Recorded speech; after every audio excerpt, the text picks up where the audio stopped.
નવસારી ખાતે ગૌ સેવા સમિતિ જૈન યુવા સંગઠન દ્વારા ઉનાળાની કાળઝાળ ગરમીમાં મુસાફરો માટે ઠંડા પાણીની નિઃશુલ્ક સેવા શરૂ કરવામાં આવી છે।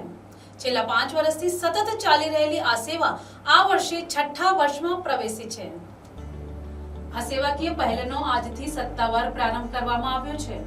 રેલવે સ્ટેશનના પ્લેટફોર્મ નંબર 1 અને 2 પર મુસાફરોને આખો દિવસ ઠંડુ પાણી ઉપલબ્ધ કરાવવામાં આવશે।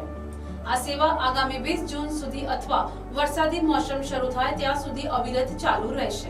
આ આયોજન માટે રેલવે વિભાગ દ્વારા આપવામાં આવેલી પરવાનગી બદલ સંગઠન દ્વારા રેલવે અધિકારીઓ, પોલીસ વિભાગ, રેલવે પોલીસ તેમજ સેવા માટે દાન આપનાર તમામ દાતાઓનો આભાર વ્યક્ત કરવામાં આવ્યો છે।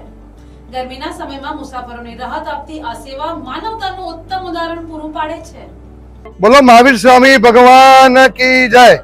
હું હેમેન્દ્ર શાહ, ગૌ સેવા સમિતિ જૈન યુવા સંગઠન ભયંકર ગરમીની સિઝનમાં આ એકદમ ઠંડુ પાણીની સેવા, નિઃશુલ્ક સેવા આ અમારા વિવિધ દાતાઓના લાભાર્થીથી છેલ્લા 5 વર્ષથી કરી રહ્યા છીએ અને 6 વર્ષ આ 6થું વર્ષ છે અને એનું સુંદર સેવાનો આજે પ્રારંભ થઈ ગયો છે અને આ છેલ્લા લગભગ 20 જૂન સુધી જ્યાં સુધી વરસાદ ન પડે ત્યાં સુધી આ સેવા અવિરત 1 નંબર ને 2 નંબર પર આખા દિવસમાં ચાલુ રહેશે।